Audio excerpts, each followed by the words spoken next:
தீபாவளிக்கு தட்டை செய்கிற செய்முறை.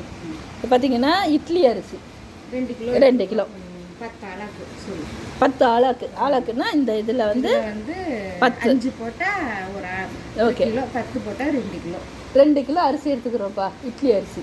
சரியா? சூப்பர். இது பாசிப்பருப்பு 100 கிராம்.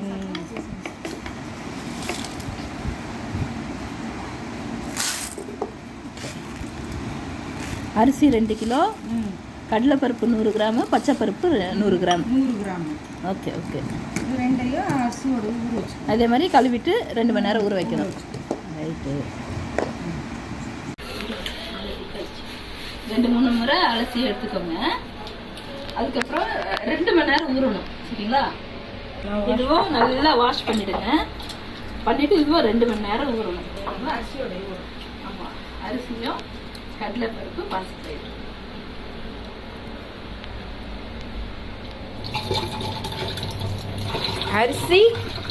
அரிசி வாஷ் பண்ணி இருக்கு, ஆல்ரெடி ஊறுது. கடலைப்பருப்பு அண்ட் பாசிப்பருப்பு இல்லக்கா 100 கிராம். 100 அரிசி 2 கிலோ. இதில் பாசிப்பயிரும் கடலைப்பருப்பும் 100 கிராம். அரிசி கிரைண்டரில் 2ஆக பிரித்து அரைச்சிக்கணும். என்ன நம்ம 2 கிலோ போட்டோம்ல, ஃபஸ்ட்டு 1 கிலோ அரைச்சிக்கணும்.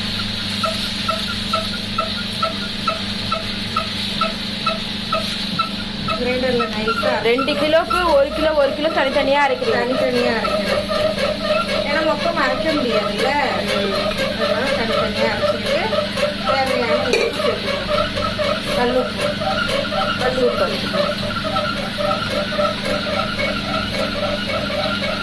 நல்லா நைஸாக அரைச்சிக்கணும். அப்புறம் நல்லா மாவை கெட்டியாக அரைச்சிட்டிங்க.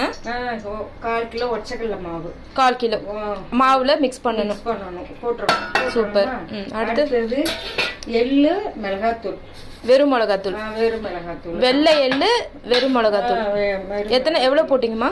அது காரத்துக்கு ஏற்ப, நமக்கு எவ்வளோ காரம் வேணுமோ அதுக்கேற்ற மாதிரி. இது பெருங்காயத்தூள். எல்லாமே நமக்கு எவ்வளோ தேவையோ அதை ஆட் பண்ணிக்கலாம். இது வந்து பெப்பர், மிளகுத்தூள் கொஞ்சம் போட்டுக்கணும். இது ஊற வச்ச கடலைப்பருப்பும் பாசிப்பருப்பும், அதையும் கொஞ்சம் காரமாக பண்ணால் சாப்பாடுக்கெல்லாம் வச்சு சாப்பிட்றதுக்கு நல்லாயிருக்கும். இல்லை ஸ்நாக்ஸ் மாதிரி சாப்பிடணுன்னா நமக்கு ஏற்ற மாதிரி காரம் போட்டுக்கலாம். இது எண்ணெய் நல்லா காய வச்ச எண்ணெய் சுரீர்னு ஒரு 3 கரண்டி. நல்லா மொறுன்னு கிறிஸ்பியாக வரணும்னா எண்ணெய் நல்லா கிறிஸ்பியாக வரணும்னு இல்லை, எண்ணெய் ஊற்றணும். ஓகே, எண்ணெய் காய வச்சுட்டு நல்லா எல்லாத்தையும் நல்லா மிக்ஸ் பண்ணிட்டு பிசையணும். பெருங்காயத்தூள் போட்டிங்க போதும். ஓகே, நல்லா மிக்ஸ் பண்ணி பிசைஞ்சு இப்போ தட்டி எண்ணெயில் போடுறத காமிக்கலாம். சரி, சூப்பர். இன்க்ரீடியன்ஸையும் போட்டு ஃபுல்லாக நல்லா மிக்ஸ் பண்ணி பிசைஞ்சுக்கணும். அடுத்து உருட்டி தட்ட வேண்டியதுதான். தட்டி எண்ணெயில் போட்டு எடுக்கணும். அவ்வளோதான். சூப்பர். தட்டை ரெடி. இன்க்ரீடியன்ஸ்லாம் போட்டு நம்ம மிக்ஸ் பண்ணிட்டோம். அந்த மாவோட பதத்தை பாருங்க, ரொம்ப தண்ணியாகவும் இல்லாமல் ரொம்ப கெட்டியாகவும் இல்லாமல் எங்கள் அம்மா பிசைஞ்சிருக்காங்க. ஸோ இப்போ வந்து நான் வந்து பார்த்தீங்கன்னா இப்போ தட்ட போகிறேன். தட்டும் போது பார்த்தீங்கன்னா நான் எப்போவுமே இந்த ஷேப்பில் தான் வந்து இந்த சைஸில் தான் உருண்டை எடுப்பேன். உங்களுக்கு எந்த சைஸில் வேணுமோ அதுக்கேற்ற மாதிரி நீங்கள் உருண்டை தட்டிக்கலாம். இதை பாருங்க, நான் தட்டிட்டு இருக்கேன். எல்லாமே ரவுண்ட் சைஸ்ல தான் இருக்கு. எதுக்குமே நான் வந்து இந்த தட்டு வச்சு ஷேப் பண்றது அதெல்லாம் எதுவுமே கிடையாது. கையால அப்படியே தட்டுறது தான். ஸோ நமக்கு அந்த வெள்ளை நல்ல ஒரு காட்டன் கிளாத் எடுத்து நம்ம இப்படி தட்டும் போது அந்த ஷேப் அழகா வந்துடும் நமக்கு. நீங்க பிராக்டிஸ் பண்ண உங்களுக்கு ரொம்ப ஈஸியா இருக்கும். இப்போ பாருங்க, நான் தட்டியிருக்க எல்லாமே கிட்டத்தட்ட பார்த்தீங்கன்னா ஒரே ஷேப்ல தான் இருக்கும். நான் வந்து இந்த சைஸ்ல தான் வந்து தட்டுவேன். உங்களுக்கு இதை விட பெருசா வேணும்னாலும் சரி, சின்னதா வேணும்னாலும் சரி, நீங்க தட்டிக்கலாம். சரி, நான் எடுக்கிற உருண்டை பார்த்தீங்கன்னா இந்த சைஸ் தான். செஞ்சிருந்தா தானே அதெல்லாம் வரும். சொல்லுங்க.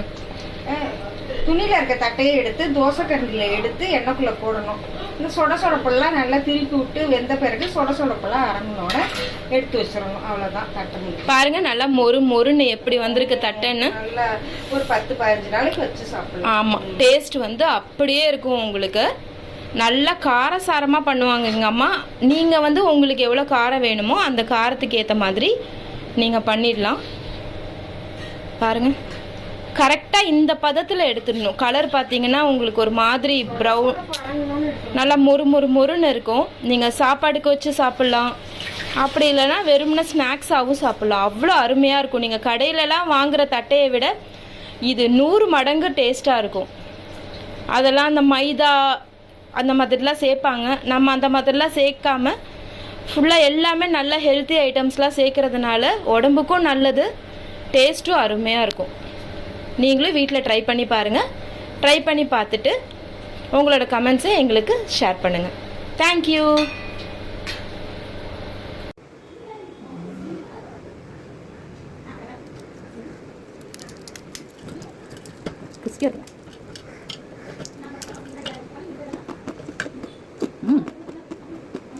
சூப்பராக இருக்குதா?